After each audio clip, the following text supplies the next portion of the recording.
આપણે જ્યોતિન્દ્ર દવે લિખિત હાસ્ય નિબંધ ભાગ 1 ની અંદર જીભના જુદા જુદા લક્ષણો અને કામમાં આવતા પ્રકારો એની વાત કરી ગયા. હવે એમાં જ ભાગ 2 માં આપણે આગળ વધીએ કે જીભ છે એ આમ માણસના જાતિકુળ જણાવી દેતી નથી, પરંતુ એ કયા શહેર કે કયા ગામનો છે એ પણ કહી દે છે. એક વખત ભરૂચમાં મેં 2 માણસોને વાગયુદ્ધ ખેલતા જોયા, એટલે કે શબ્દો વડે યુદ્ધ કરે, બોલી ચાલીને યુદ્ધ કરે એને વાગયુદ્ધ કહેવામાં આવે છે. ત્યારે મને બહુ નવાઈ લાગી. વાગયુદ્ધ ખેલતા હતા એની નવાઈ નહોતી લાગી. 2 માણસો મળે અને લડે નહીં તો નવાઈ લાગે. લડે એમાં નવાઈ નથી એ હું સારી રીતે જાણું છું. શું બોલતા હતા જુઓ તમે. તું લાલ ચોળ ડોલા કાઢીને ગાલ ઉપર ગાલ દે છે, તે માલ પરથી નીચે ઉતરની બતાવી દઉં. એકે કહ્યું, સાલા તારું મોં ઉજલું છે પણ કરમ તો કાલા છે, ધોલામાં ધૂળ પડી તા. બીજાએ જવાબ પરથી જવાબ દીધો. આ બંને યોદ્ધાએ એક મતે અળો આકારનો જાણે કે બહિષ્કાર કર્યો હતો. ઘણા બધા વ્યક્તિઓની વાતો ઉપરથી ખ્યાલ આવે કે લોકો અળની જગ્યાએ રનો ઉપયોગ કરતા હોય છે. એ બાળકો બોલવાનું હોય તો બાળકો બોલે. આ પ્રકારના ઘણા બધા સંવાદો આપણને જુદી જુદી જગ્યાએ જોવા મળે. મને હમણાં એક વ્યક્તિ આવીને કહ્યું કે સાહેબ તમે તો મરતા જ નથી. અરે ભાઈ, મેં કીધું મારે કેમ મરવાની કેમ જરૂર પડી? તો મરતા નથી નહીં, મળતા નથી કે મળતા નથી બોલવાની જગ્યાએ અળની જગ્યાએ એને અળનો બહિષ્કાર કરેલો અને રને સ્વીકારી લીધેલો. એટલે અર્થનો ઘણી બધી વાર આ રીતે અનર્થ થઈ જતો હોય છે. તે પછી ભરૂચમાં લગભગ બધા જ માણસોને મેં અળને સ્થાને લ વાપરતા સાંભળ્યા હતા. સુરત, વડોદરા, અમદાવાદ બધે સ્થળે અળ બોલાય છે. તે ભરૂચમાં કેમ નહીં બોલાતો? એ ઉચ્ચાર શાસ્ત્રનો વિષમ કોયડો. મને લાગે છે કે બાળપણમાં નળનું ચિત્ર આપી તે પરથી અળકાર શીખવવામાં આવે છે અને ભરૂચમાં નળ નથી, તેથી કદાચ ભરૂચવાસીઓએ નળની સ્થાને અળનો પણ બહિષ્કાર કર્યો હશે, પણ એ સાથે આપણને જાજી નિસ્બત નથી. અળકારનો બહિષ્કાર કરનારી જીભ ભરૂચવાસીની છે એમ તરત જ જણાઈ આવે છે. એ જ રીતે હવાકાનું હેર હાક માગનારી સુરતી જીભને સળખું ખોદીએ છીએ ને રાબુ પીએ છીએ એમ કહેનારી કાઠિયાવાડી જીભ પણ પોતાના નિવાસ સ્થાનની ખબર આપી દે છે. જીભની કુતૂહલ પ્રિયતા ને છિદ્રાન્વેષી અદ્ભુત છે. દાંતને દાંતના ખૂણે ખૂણામાં ફરી વળે. જો દાંતની અંદર જેણે પણ ક્યાંય કરચ છુપાયેલી હોય તો એનો આપણને પરિચય જીભ કરાવી દે છે કે ભાઈ અહીંયા કંઈક અટકેલું છે, તમે કાઢો. અને થોડી વારે આપણી જીભ ત્યાં પહોંચી જતી હોય છે.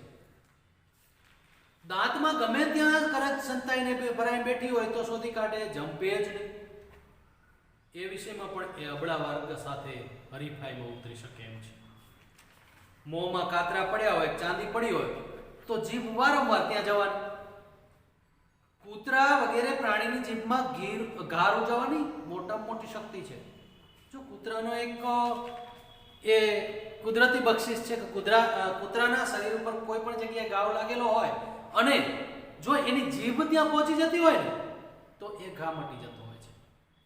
એના માથા ઉપર જ એક એવી જગ્યા છે કે જ્યાં એની જીભ નથી પહોંચતી, પરિણામે કૂતરાને જો માથા ઉપર ઘાવ લાગે તો ઘણી બધી વાર એ કૂતરા સાજા થઈ શકતા હોતા નથી.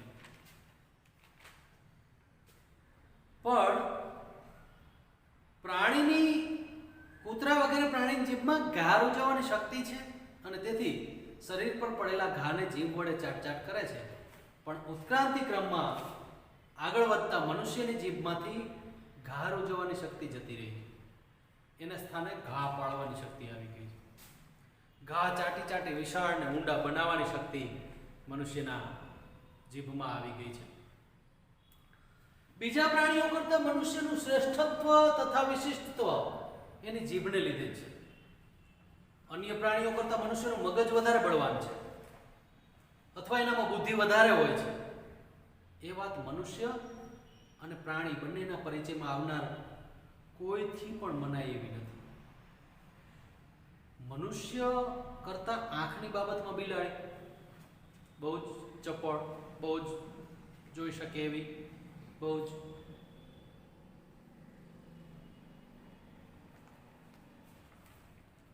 મનુષ્ય કરતા આંખની બાબતમાં બિલાડી, હાથની બાબતમાં ગોરીલો, નાકની બાબતમાં કૂતરો, પેટની બાબતમાં વરુ ને પગની બાબતમાં ગધેડો બળવાનો હોય છે. એ જાણીતું છે. એમ જ બીજા જાનવરોની માફક એને શિંગડા અને પૂંછડી પણ હોતા નથી. એ પરથી સમજાય છે કે મનુષ્ય કરતા જીભ સિવાયની બીજી ઇન્દ્રિયોના વિષયમાં અન્ય પ્રાણીઓ વધારે નસીબદાર છે. મનુષ્યનો ખરેખરો વિકાસ જીભના વિષયમાં થયો છે. એ ધારે ત્યારે જીભથી આશીર્વાદ પણ મેળવે છે, શાપ પણ મેળવે છે. અને ક્યારેક ક્યારેક એવું પણ થાય છે, કોઈનું ખરાબ થાય ત્યારે એવા એવા શબ્દો પણ વપરાતા હોય છે કે કદાચ કોઈકની કદુવા લાગી ગઈ, અથવા તો જુદા જુદા લોકગીતોની અંદર પણ પંક્તિઓ સાંભળવા મળે છે કે લાકડીના માર્યા કદી ન મરીએ પણ મેણાના માર્યા મરી જાય. આ મેણા છે, આ વેણ છે, આ કોઈકે આપેલા અપયશને લગતા શબ્દો અથવા તો અપદુઆ, ખરાબ દુઆને લીધે આપેલા શબ્દો જે છે એની અસર પણ માનવીને ક્યાંક ને ક્યાંક, ક્યારેક ને ક્યારેક ભોગવવી પડતી હોય છે એવું જાણવા મળ્યું છે.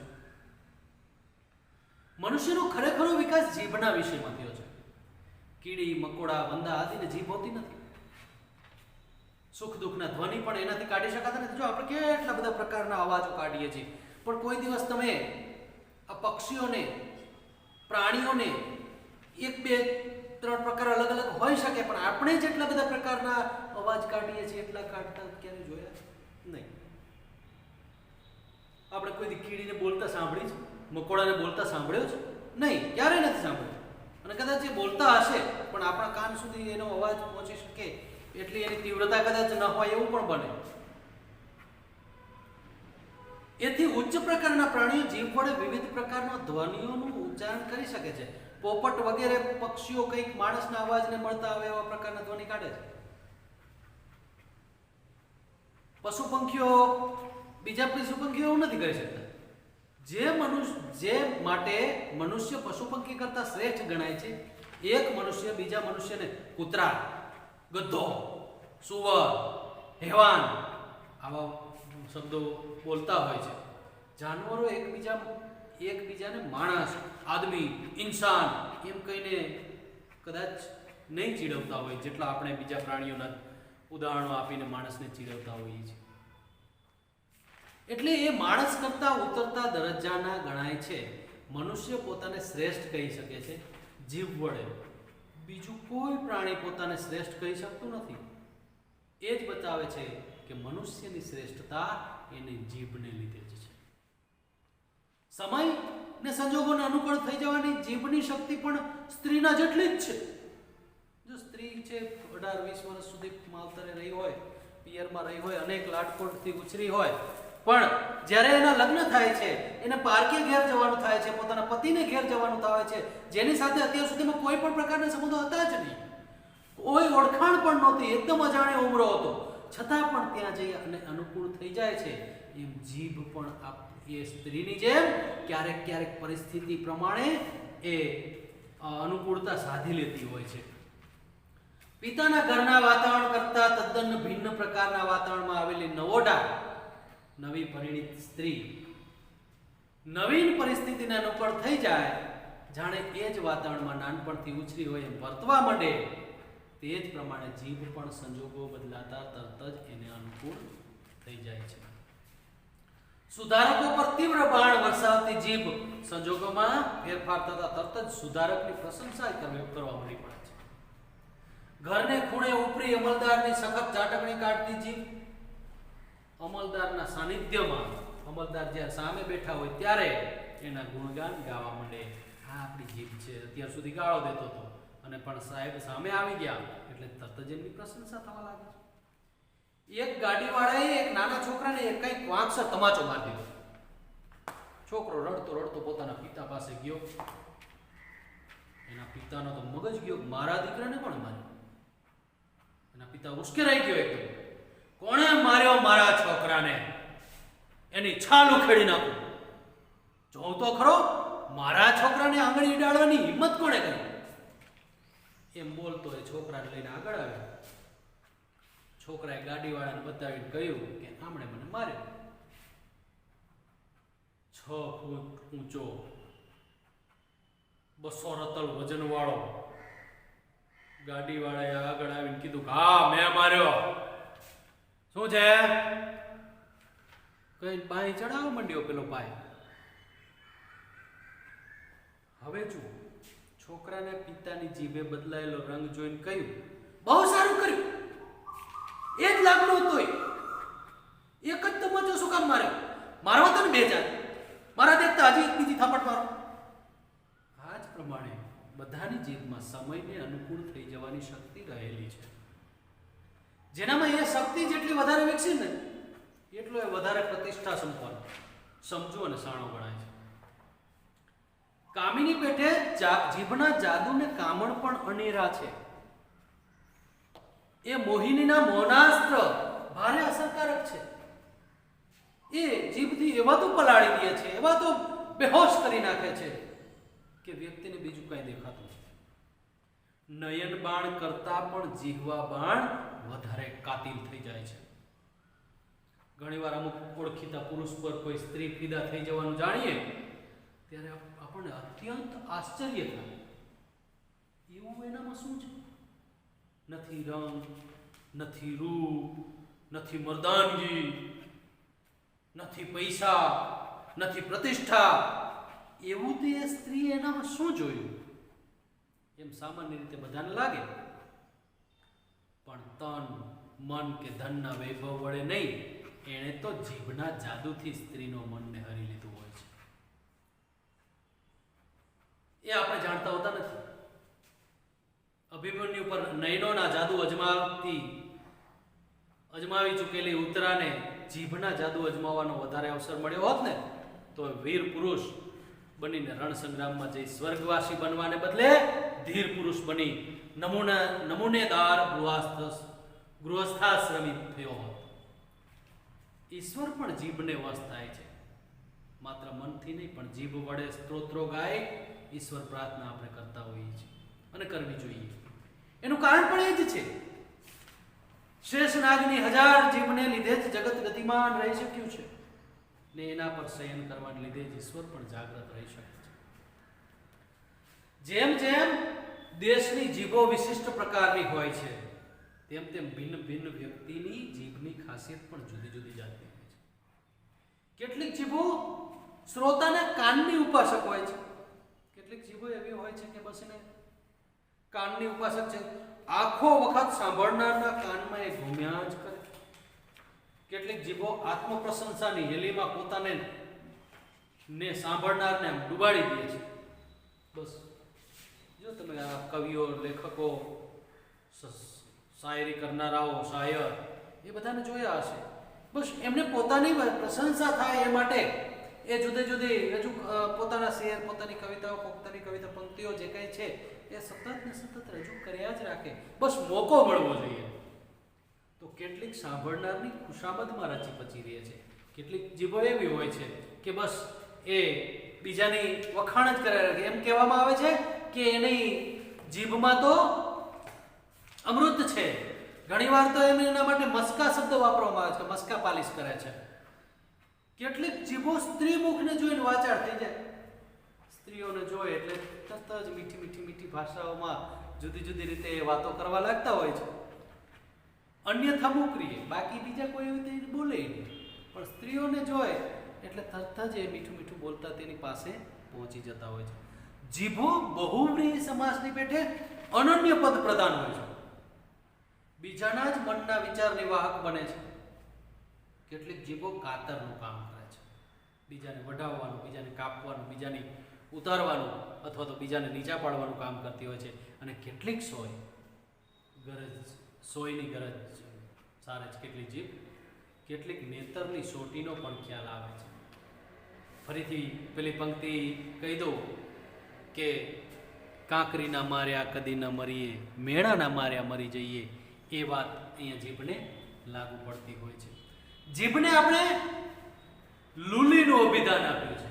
લુલીબાઈ છે એના ગોખલામાં રહેતી નથી, પણ લુલી હશે તો ઈશ્વર કૃપા પામેલા પંગુના જેવી હશે. આખો ગીરી ઓળંગી શકે એવી જગતમાં જે કંઈ થાય છે, સારું નરસું, આનંદ, કંકાસ, આત્મશ્લાઘા, ખુશામદ, વિવાહને વર્ષી, માંદગીને તંદુરસ્તી, તે સર્વ માટે મોટે ભાગે જીભને લઈને થાય છે. સિદ્ધાંત તરીકે જીભ પર અંકુશ રાખવાની શક્તિ મનુષ્યમાં છે, પણ ખરી રીતે જોતા સત્તા હેઠળ એ દબાઈ જાય છે.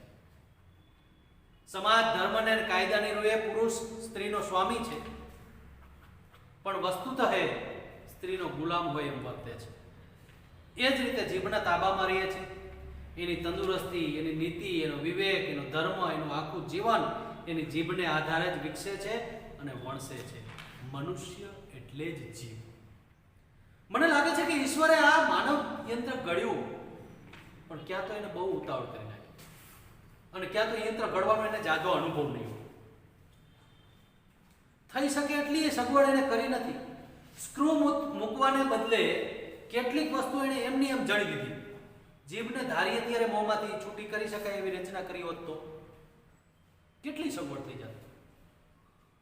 નાટક, સિનેમા અથવા સભામાં પ્રેક્ષકો અને શ્રોતાઓ પોતાની જીભનો વધારે પડતો ઉપયોગ કરીને બીજાને દખલ કરે છે. એના બદલે સૌને પોતાની જીભ બહાર જુદી જુદી ડબ્બીમાં મૂક્યા પછી જ સભાખંડમાં પ્રવેશ કરવો, આવા નિયમો આવી ગયા. તેમજ આખો વખત બોલ બોલ કરીને કંટાળો આવનાર વ્યક્તિને મળવા જતા જીભ અત્યારે એના મોંમાં નથી, પણ ઘી ચોપડીને કબાટની અંદર મૂકી દીધી છે એમ કહી શકાય. અને એમ ખાતરી કરી નિર્ભયપણે આપણે મળવા જઈ શકાય. કોઈ પર ગુસ્સે થઈ જઈએ ત્યારે કલહ અને કંકાસના પ્રસંગ ઉપસ્થિત થતા પહેલા આપણે મોંમાંથી જીભ બહાર કાઢી ગજવામાં મૂકી દઈ મારામારી અને ગાળાગાળીના પ્રસંગો કેટલી સહેલાઈથી ટાળી શકાય. બળવાખોર ભાષણ કરનારાઓને કોઈ પણ દેશની સરકાર કેદમાં પૂરે છે, એને બદલે એની જીભ જ જપ્ત કરી લેવામાં આવે, એને પૂરવાની જરૂર ન રહે. પોતાની સુરક્ષિતતા વધારે સારી રીતે જાળવી શકાય.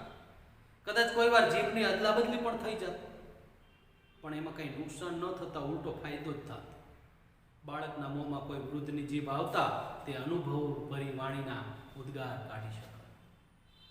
રામનું રટણ કરનારી જીભ ખ્રિસ્તના ઉપાસકના મોંમાં જઈ અને રહીમને ભજનારી જીભ બ્રાહ્મણના મુખમાં જઈ ચડીને રામ રહીમને ગોડતાની એકતા આપોઆપ સિદ્ધ કરો.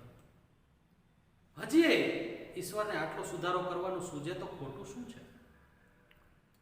પ્રતિકૂળ સંજોગોમાં પણ આનંદથી સી રીતે કર્તવ્ય બજાવ્યા જવાય એ જીભ આપણને શીખવે છે. આગળ 32 ભૈયા એવા દાંત, મજબૂત દાંત, પાછળ ગળાની ઊંડી ખાય, અનેક પ્રકારના ટાઢા, ઊના, તીખા, ખારા પદાર્થોનો સતત મારો, સંચલન માટે ઓછામાં ઓછી જગ્યા, સૂર્યનો જરાય પ્રકાશ ન આવે એવી સાંકડી અંધારી જગ્યામાં લપાઈ રહેવાનું, આવી અનેક પ્રતિકૂળતાઓ છતાં જીભ આનંદથી નિર્ભયપણે પોતાનું કાર્ય કરી જાય છે.